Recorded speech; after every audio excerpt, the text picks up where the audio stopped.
In the annals of aviation history, the spring of 1952 heralded a new era. The de Havilland Comet I, the epitome of British engineering prowess and a beacon of hope after the ravages of World War II, took its maiden flight. The world's first jet airliner, carrying paying passengers from the heart of London's Heathrow Airport, made headlines globally and filled hearts with pride.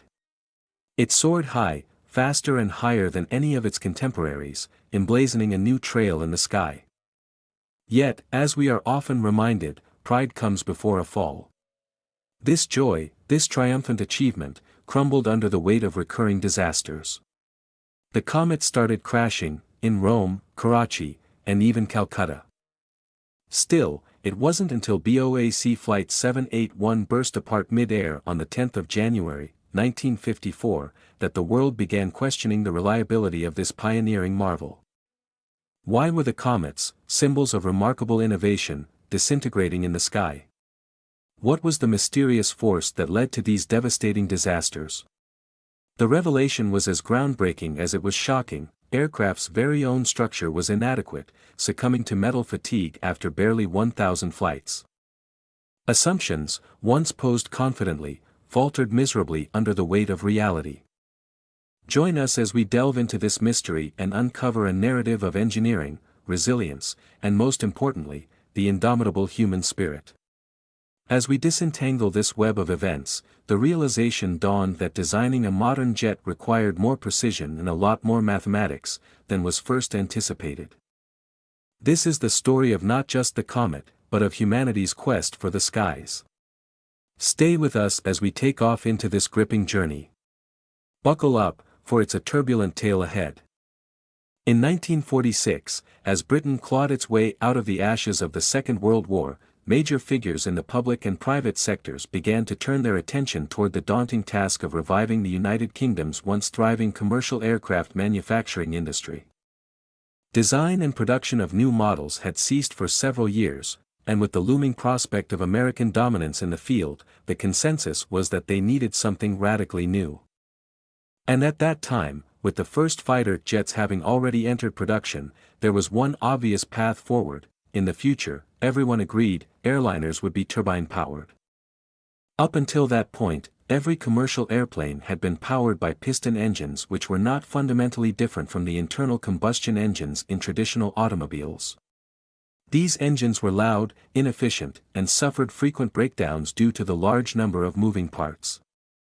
In contrast, some of the latest military aircraft designed during the last stages of World War II had been equipped with newly developed turbojet engines, which sucked in air through an intake, accelerated it through a series of turbine-driven compressors, and ejected it as exhaust to produce thrust. These engines were not the same as modern jet engines, which are turbofans rather than turbojets. The difference lies in the presence of a fan, which accelerates bypass air around the outside of the engine core to increase thrust.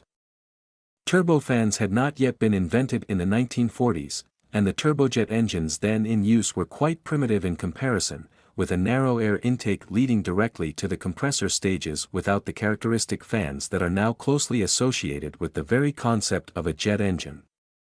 The idea of powering a commercial airplane using turbojets was novel, but popular, and Britain was not the only country to propose such a design at around the same time. With competition looming, Britain's Ministry of Supply chose to invest heavily in an early proposal by a well-established manufacturer, the de Havilland Aircraft Company, which had gained experience with jet engines while developing the Vampire fighter jet. De Havilland was confident that they could apply what they had learned to the development of a new passenger airliner. Although jet engines promised to cut air travel times in half, they presented a number of then unexplored engineering challenges. One of the most significant issues was that jet engines are most efficient at very high altitudes above 30,000 feet, and efficiency drops precipitously closer to the ground, where the air is more dense and temperatures are higher.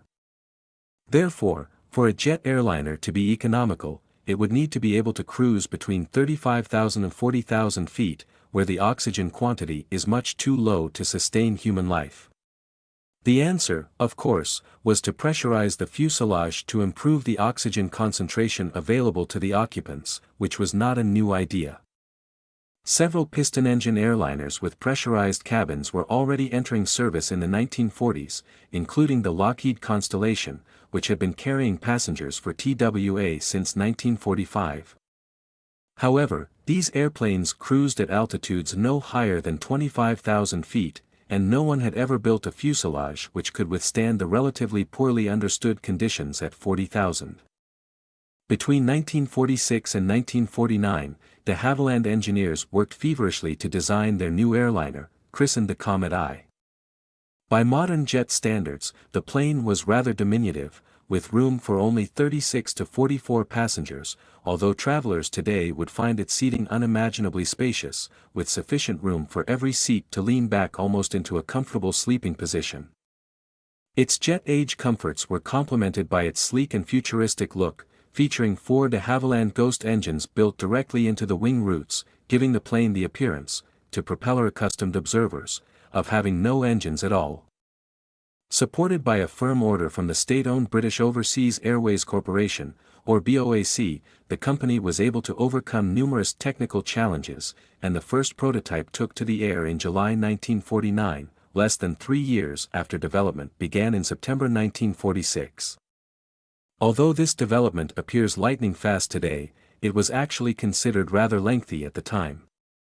Still, some pressure was evident, and in fact just 13 days after the Comet's first flight, Avro Canada conducted a successful test flight of its own jet airliner, nicknamed the jetliner. Although this aircraft helped popularize the term jetliner to refer to all jet-powered airliners, it would never enter production. The Comet project, by contrast, was moving full steam ahead.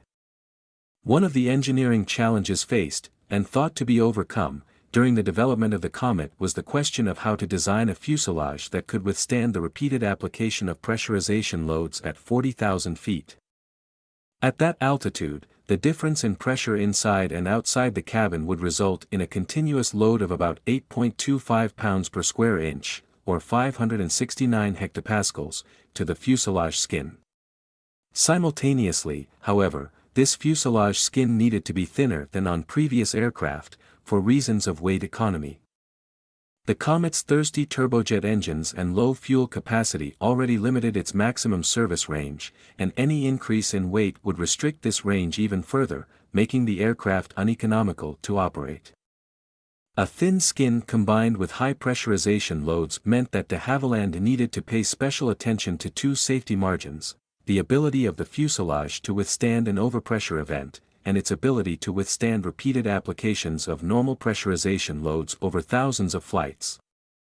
Today, these questions would be fairly straightforward to answer, but at the time, they required extensive testing of the proposed materials, namely aluminum, in order to clear up some unknowns about its behavior under such loads.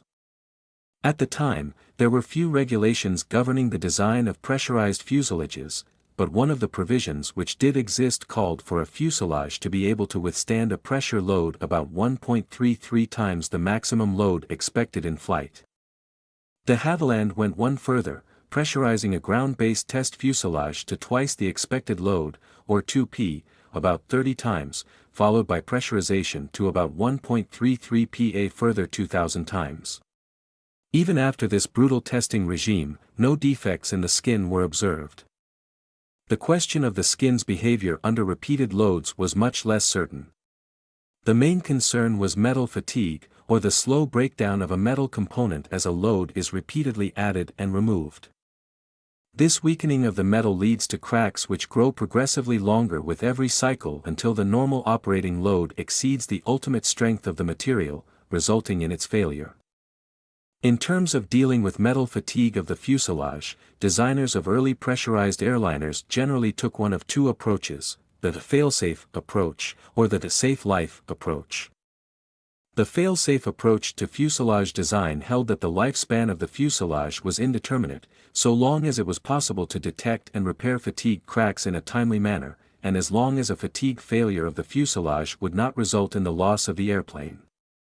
All airliners today are designed under this principle, and it has been the standard since the Boeing 707 entered service in 1958. But this technique adds weight and complexity due to the need for internal stops that divert crack growth. Because the designers of the Comet had such poor weight and performance margins to work with, this method was rejected in favor of the safe life approach. Under a safe life approach, there were no redundancies in the event of a fatigue failure of the fuselage, but the plane itself would come with a fixed service life limit, expressed in terms of number of flights, which was comfortably beneath the minimum probable time to fatigue failure. In the case of the Comet, de Havilland built the aircraft with an expected operating life of 10 years and 10,000 flights, which was considered plenty at the time, although it would be pitifully little today. By contrast, the expected service life of the Boeing 737-200, which entered service in 1968, was 20 years and 75,000 flights. With additional use possible given diligent maintenance, thanks to the fail-safe design principle. In 1949, there was no requirement that a manufacturer actually test a representative pressurized fuselage to determine its fatigue life, and the normal approach was to simply over-engineer the skin so as to preclude any likelihood of failure within the proposed service life. This had worked adequately on non-pressurized airliners, because their fuselages were subject to much less cyclical loading. But for a pressurized fuselage where premature breakdown was a serious concern, there seemed to be no easy solution. Research at the time had already shown that the minimum and maximum times to fatigue failure in nominally identical aluminum components could be separated by as much an order of magnitude, meaning that it was hard to find the lower bound by empirically testing any reasonable number of fuselages. The only solution was to use math to prove that the skin was so strong as to permit no possibility of fatigue cracking within its planned service life. In practice, this meant determining the location of highest stress within the fuselage, and ensuring that the maximum in-service stress at that location was sufficiently far below the ultimate strength of the material. This method took advantage of an inherent engineering property of metal, namely, the fact that there is a correlation between the rate of fatigue of the metal and the ratio of its operating stress to its ultimate strength. The ultimate strength of a material is the maximum load that it can withstand before failing. Through the progressive introduction of cracks, metal fatigue slowly reduces this ultimate strength until it drops below the normal operating load, resulting in a catastrophic failure. If the ultimate strength is much higher than the operating load, then fatigue will develop slowly, and conversely, an operating load close to the ultimate strength will result in rapid fatigue. Therefore, this ratio can be used as a convenient stand-in for estimating the fatigue life, and a particular target ratio, its exact value depends on the material, can be used as a benchmark to ensure that the fatigue life is long enough. For the type and thickness of the metal used in the Comet's fuselage skin, de Havilland arrived at an ultimate strength of 65,000 pounds per square inch, psi. The next question, then, concerned the location on the fuselage which would be subjected to the most stress during normal operation. Unless a pressure vessel is a perfect unbroken sphere, the distribution of stress will not be uniform, because stress tends to build up in places where a load must travel around a discontinuity, such as a corner, a hole, or a defect. This phenomenon is called stress concentration, and the sharper the angle around which the stress must travel, the greater that concentration will be. You probably observe this phenomenon yourself every time you open a plastic package. Ripping into the package can be quite difficult, unless you use scissors to make a small cut first, in which case the material will tear easily. This is because the sharp end of the cut more effectively concentrates the load that you're applying to the material. On the Comet fuselage, the locations subject to the highest stress concentration were the corners of the windows and doors. The engineers were well aware that stress would build up at these corners, but after conducting a series of complex calculations, they arrived at a maximum operating stress in these areas of 28,000 psi, which was considered adequate. Indeed, an operating stress to ultimate strength ratio of 28 to 65 should have produced a fatigue life well in excess of 10,000 cycles. After years of development and extensive test flying, the Comet was finally deemed ready for service in early 1952. Britain's Air Registration Board proudly granted the aircraft its airworthiness type certificate, and on May 2, 1952, the first scheduled passenger flight on a jet airliner took off from London Heathrow. Operated by the Comet WWII. The passengers, including numerous journalists, marveled at the view from 40,000 feet, which few people had ever seen. They also commented favorably on the quietness of the engines, which was said to be such an improvement over piston engines that new Comet pilots sometimes forgot they were at high power and neglected to roll back the throttles for cruise. The editors of Popular Science even proclaimed that on board the Comet, there would be no noise whatsoever. Nevertheless, their wonder should be put in perspective. If the Comet were still operating today, it would be the noisiest airliner in the sky. The first flights were a success, and before long Comets were carrying passengers back and forth between Britain and the Far East for BOAC, cutting the airline's travel time between London and Tokyo from 86 to 36 hours. The Comet's first year and a half of service was not without mishap, however. On October 26, 1952, a BOAC Comet slid off the end of the runway during a failed takeoff from Rome. Thankfully no one was killed, but the plane was written off.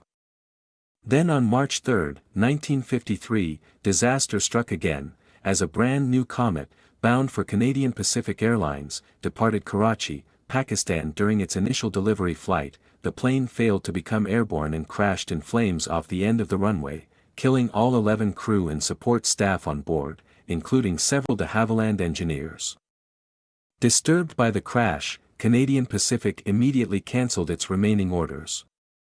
The causes of both crashes were similar. The pilots had rotated for liftoff too early, causing more of the airplane to face into the airstream. This resulted in extra drag which made it impossible to achieve the takeoff speed.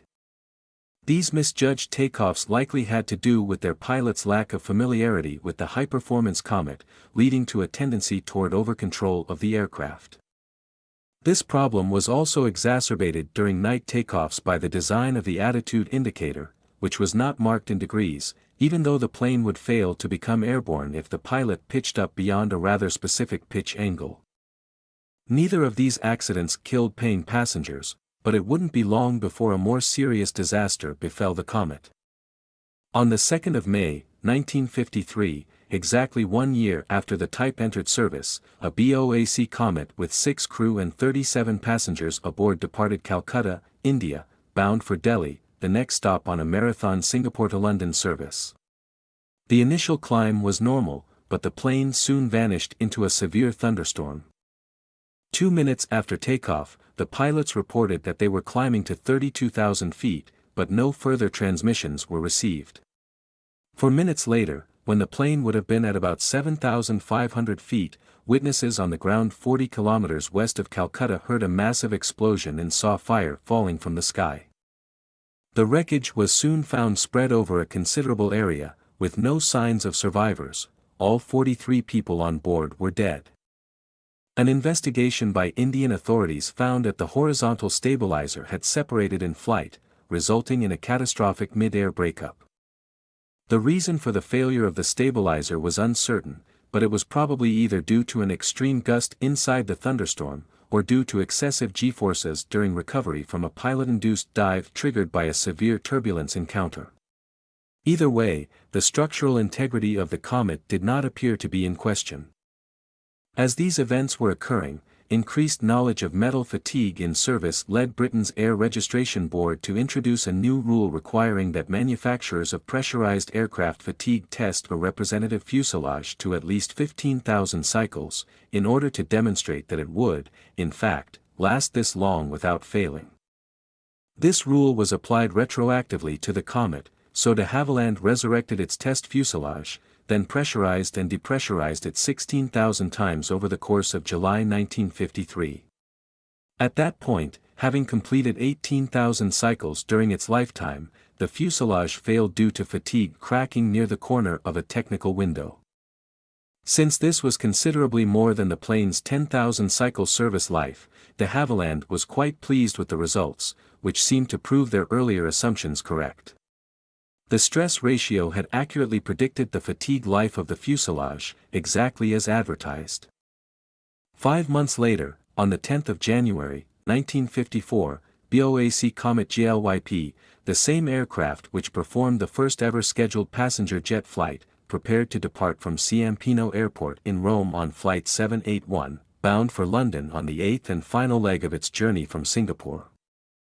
On board were 29 passengers and 6 crew, including a 4-member flight crew consisting of 31-year-old Captain Alan Gibson, 33-year-old First Officer William Berry, and 2 supporting crew, Flight Engineer Francis MacDonald and Radio Officer Luke McMahon.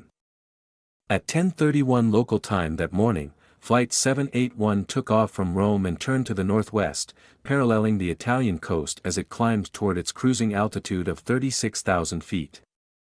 The pilots provided routine position reports as they climbed, informing the Ciampino controller that they were climbing through 26,000 feet and had reached the Orbitello waypoint at 10:50. The weather was fine with only a few thin, scattered clouds. Nearby, the pilot of a piston-engine BOAC Argonaut heard Captain Gibson issue his report and asked him about the cloud conditions. Gibson had mentioned these conditions a few minutes earlier, a fact to which he thought to draw the Argonaut's attention. Using pre-NATO phonetic shorthand for the aircraft call signs, he said, "George How Jig from George Yoke Peter, did you get my?" At that precise moment, as it was climbing through about 27,000 feet, the Comet's roof dramatically ripped open, causing an immediate explosive decompression. The force of the blast ripped passenger seats out of the floor and dashed their unbelted occupants against the airframe and each other, instantly killing numerous people. In the blink of an eye, the fatally compromised aircraft structure disintegrated utterly, the rear section folding away at the aft wing spar, followed by the forward section a split second later. The intact center wing section pitched violently downward, turning completely inverted in less than a second, resulting in the catastrophic failure of all 4 engines due to sheer gyroscopic inertia. Both wingtips immediately failed in overload, splitting open the fuel tanks and liberating large quantities of fuel, which ignited into a fireball, streaking like a literal comet through the skies off the coast of Italy. Far below, fishermen near the island of Elba heard a loud sound and looked up to see a fire in the sky descending. Struck with horror, they watched as great chunks of the airplane spiraled to their doom, turning around and around as they fell, until at last they struck the water. And the blazing remnants of the aircraft vanished into a blue-gray sea.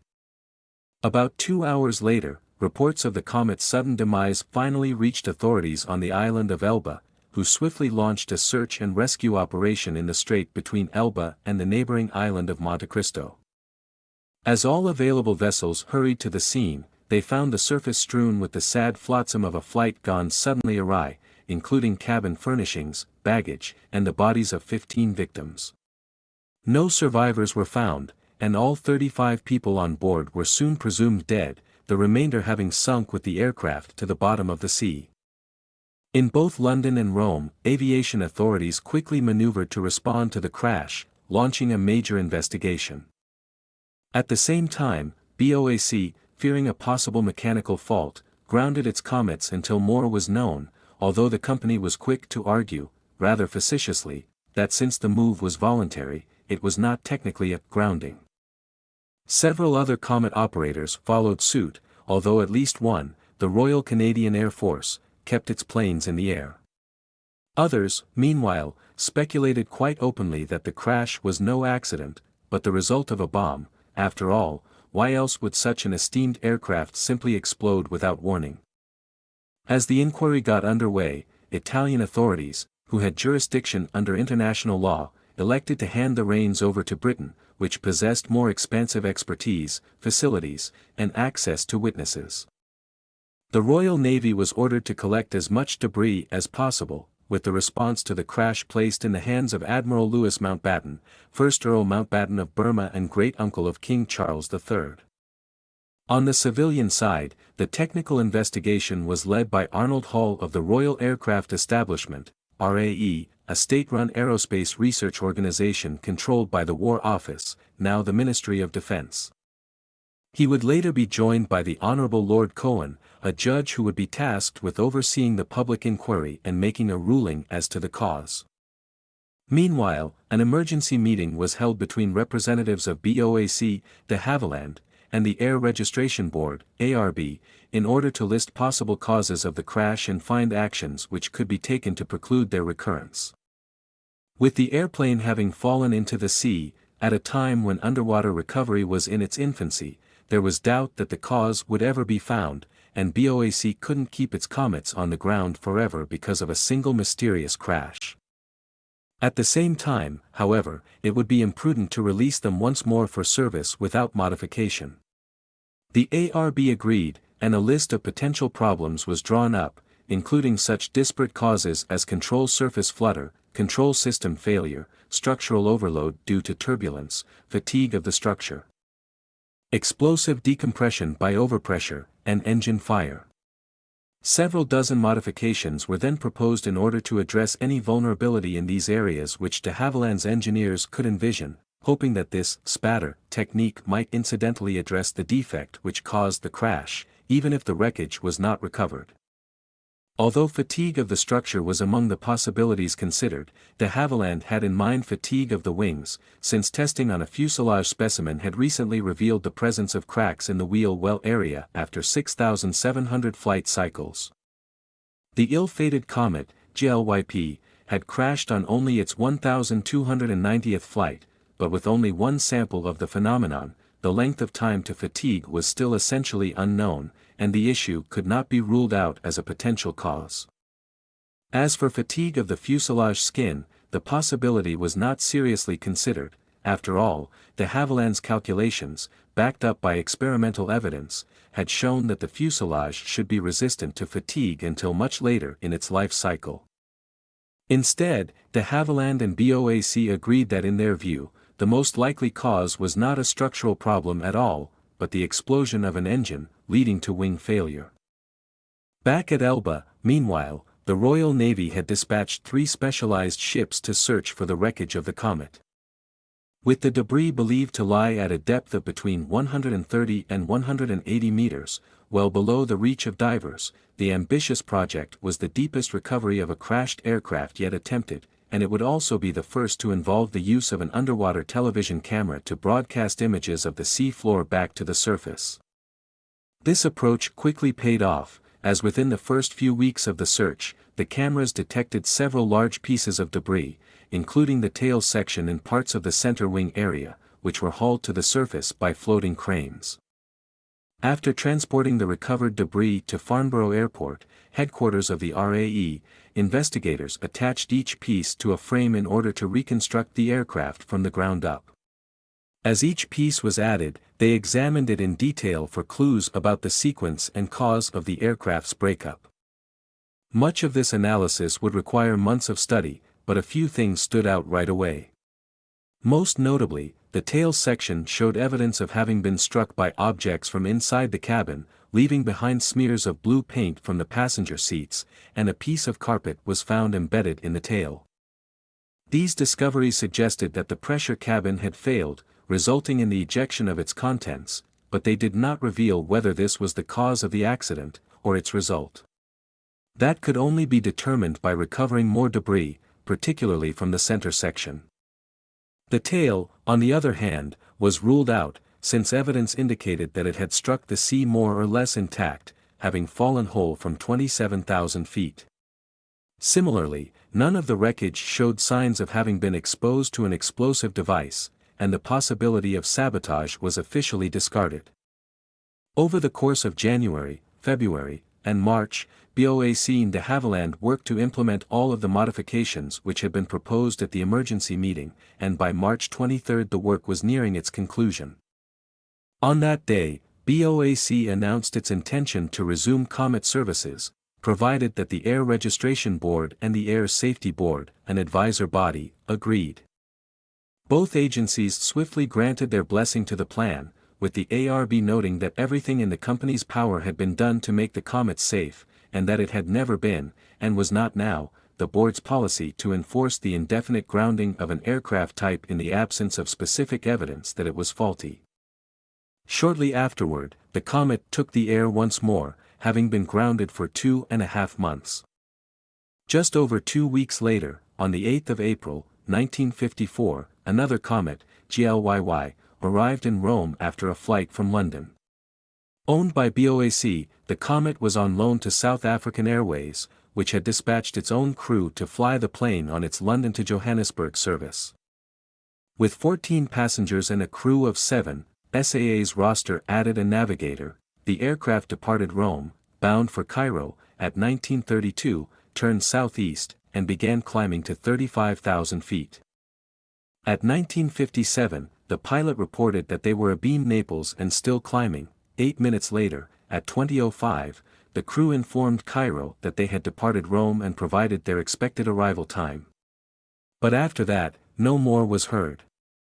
At that moment, as the plane approached 35,000 feet, it exploded without warning, broke into several sections, and plunged from the sky. Over several minutes, the flaming wreckage spiraled down from the heavens, until it finally slammed into the Tyrrhenian Sea southeast of Naples and sank beneath the waves, never to be seen again. It took time for news to spread and a search to be mounted, and the first Royal Navy vessels did not arrive until the following day. Upon reaching the scene, they found a few items of light floating debris, the bodies of 6 victims, and a few personal effects, including a letter whose author had apparently been interrupted mid-composition. However, the rest of the wreckage and human remains had sunk to a depth between 950 and 1,060 meters, which was too deep to recover with the technology available in 1954. It was nevertheless apparent that whatever brought down South African Airways Flight 201 was probably similar or even the same as the culprit behind BOAC Flight 781. Both flights had disintegrated at high altitude without a distress call while still climbing, and both sets of victims showed evidence of having been exposed to an explosive decompression, followed by blunt impacts resulting in death. In light of these similarities, it was decided that the investigation into the crash of GLYY should be subsumed into the existing investigation into the loss of GLYP, and that a common cause would be presumed. The occurrence of a second Comet disaster just 15 days after the type returned to service came as a shock to everyone involved, and resulted in immediate public uproar. The ARB swiftly moved to revoke the Comet's type certificate, forcing all operators around the world to ground the aircraft until further notice. For the foreseeable future, no jet airliners would ply the world's airways, a massive step backward for British aviation. Under pressure to salvage Britain's reputation as a first-rate maker of passenger aircraft, Prime Minister Winston Churchill declared, the cost of solving the Comet mystery must be reckoned neither in money nor in manpower. The fact that none of de Havilland's design modifications prevented the crash of Flight 201 provided a clue in and of itself. Both airplanes had clearly disintegrated in flight without evidence of sabotage. De Havilland had already fixed the known issues with the wings, and the tail had already been absolved of any role. That left one obvious suspect, the fuselage itself, which was not modified during the grounding, and whose failure would be consistent with the clues discovered thus far. De Havilland remained skeptical. After all, GLYY had completed only 900 flights at the time of the crash, even less than GLYP. But investigators had begun to suspect that de Havilland's calculations were not all they were cracked up to be, and within days, Arnold Hall and the RAE resolved to put their theory to the test. At an RAE testing facility, investigators placed the fuselage of an existing Comet, GLYU, inside a tank which would simulate pressurization loads using water rather than air. Because water is not compressible, this would reduce the severity of the fuselage's eventual failure, causing it to simply split open as opposed to violently exploding, as the two ill-fated Comets had done. Furthermore, to prevent the weight of the water inside the fuselage from affecting the results, the entire fuselage itself was also immersed in water, while pumps were used to force more water into the interior until the pressure differential reached a value of 8.25 psi, equal to the normal pressurization load in flight. Special rigs would then flex the wings to simulate turbulence, among other considerations, and then the water would be pumped back out again, completing the cycle. Using this method, investigators could subject the fuselage to the equivalent of one flight cycle every 10 minutes. The plan was to run the simulation 24/7 until the fuselage failed. In early June 1954, the test began. All day, every day, for several weeks it continued, slowly racking up cycles. The plane had already completed 1,230 flights before the testing started, and the simulation increased this total to 3,059, until finally, on cycle number 3060, the fuselage burst with a muffled pop. Upon inspection, the investigators found that fatigue cracks had developed at the corner of an emergency escape hatch, then spread out through the fuselage skin until it failed. Such a failure after 3,000 cycles was entirely consistent with the time to failure of both lost comets, which failed at 1,290 and 900 cycles respectively, given the known distribution of possible lifespans in nominally identical components. Furthermore, it was quite logical that the first in-service failures would occur at a lower number of cycles than the experimental average. And in any case, the result was more consistent with the data from the crashed comets than it was with de Havilland's now discredited prediction of 18,000 cycles. But that left engineers and investigators with two burning questions. First, why was the fuselage's lifespan so short, and second, why had the original stress calculations and fatigue tests failed to reveal the problem? One potential vulnerability in the stress calculations was their level of precision. De Havilland had calculated a maximum operating stress of 28,000 psi at the corners of the windows and doors, but investigators noted that this value was an average over an area of 2 to 3 square inches, 13 to 19 square centimeters, meaning that in theory, highly localized stresses could be considerably greater. This peak stress could have been measured through the liberal application of strain gauges, but de Havilland had apparently elected not to attempt this, believing that any more precise measurements would be unreliable. Nevertheless, investigators measured it anyway, and from these data they calculated a localized peak stress at the window corners of up to 45,000 psi under normal pressurization conditions. Not only was this much greater than de Havilland's predicted value, its relative proximity to the ultimate strength of the material, estimated to be 65,000 psi, produced an unfavorable stress ratio correlating to an expected fatigue life considerably below 10,000 cycles. De Havilland's mistake was in believing that they needed to calculate anything less than the absolute peak stress over the smallest possible area. As it turns out, metal fatigue doesn't care how small the area of peak stress is, cracks will develop regardless. As for why de Havilland's test fuselage survived to 18,000 cycles, investigators came up with a plausible theory, which has only been further substantiated by the passage of time. Specifically, the problem was that the fatigue test was accomplished using the same sample fuselage which had previously been used to prove the design's resistance to high pressurization loads.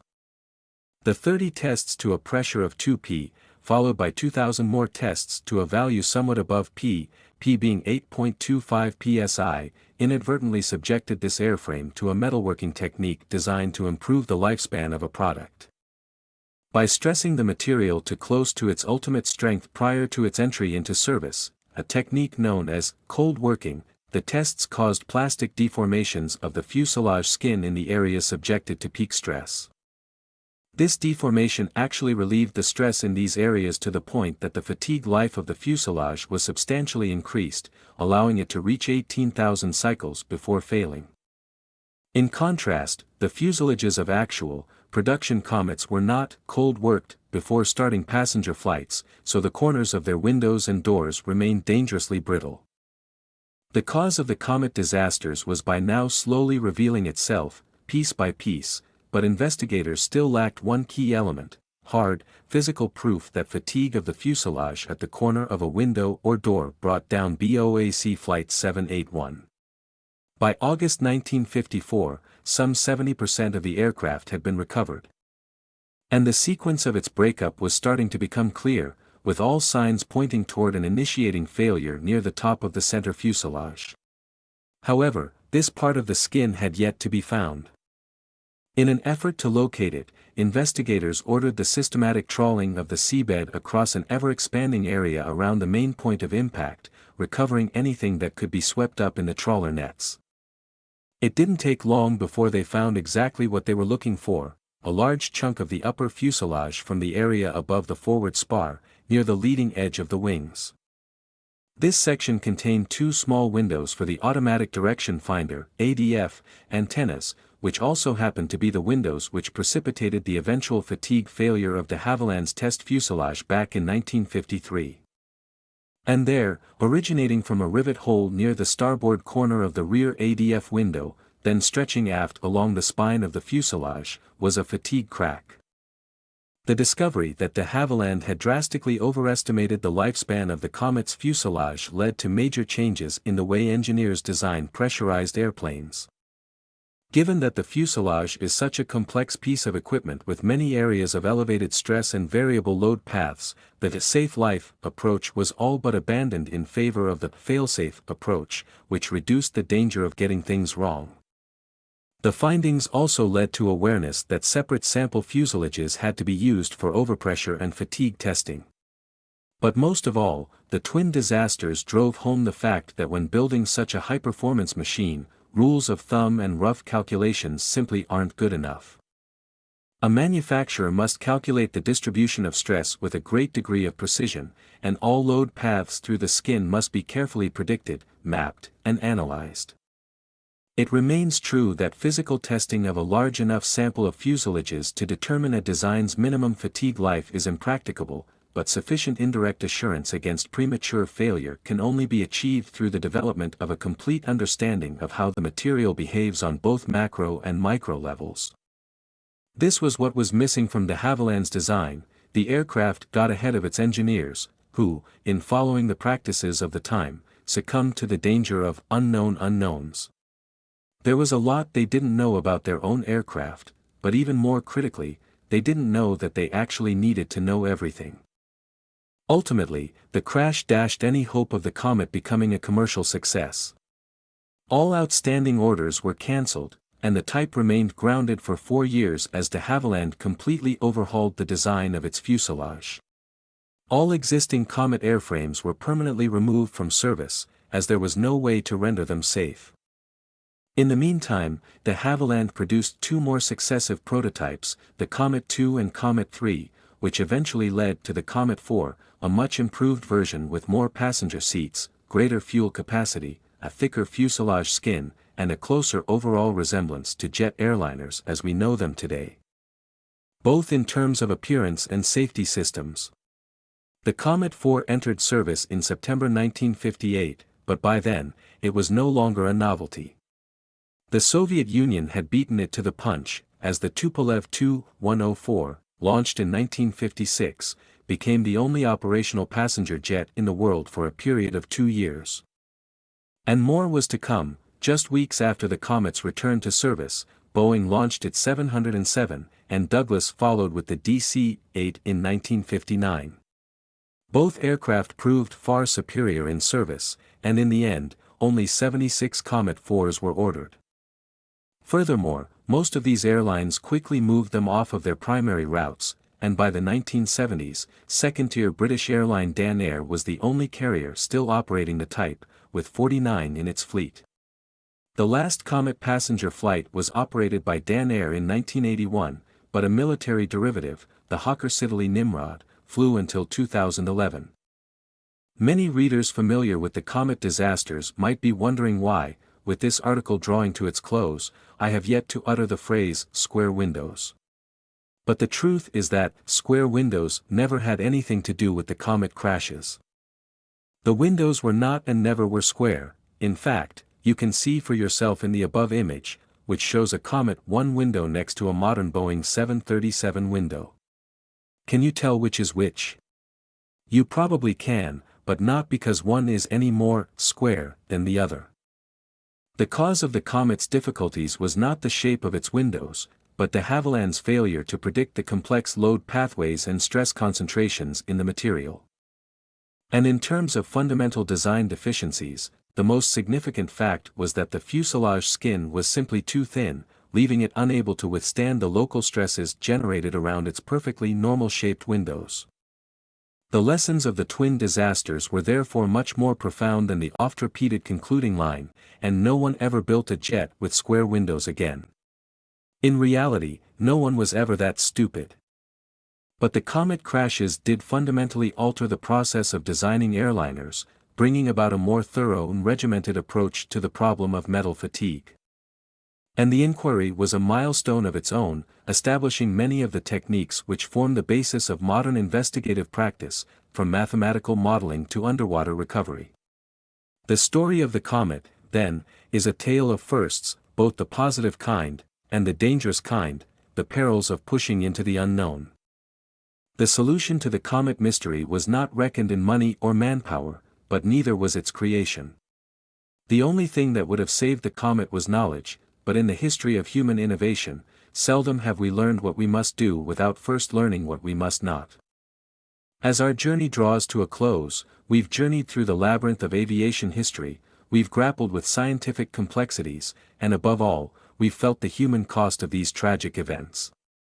In the demise of the comet, we've seen the resilience of human spirit, the urgency of our quest for knowledge, and the strive for continuous improvement that the world of aviation embodies.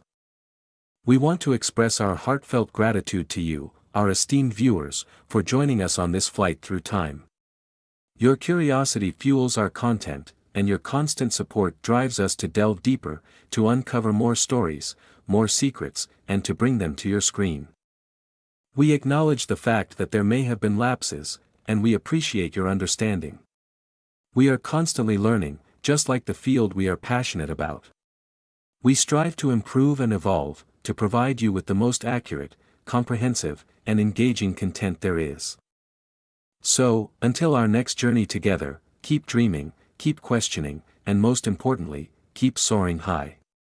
We are, after all travelers on this long journey through the panorama of human achievement and ambition. Thank you for flying with us, and we hope to welcome you on board again soon. Safe travels.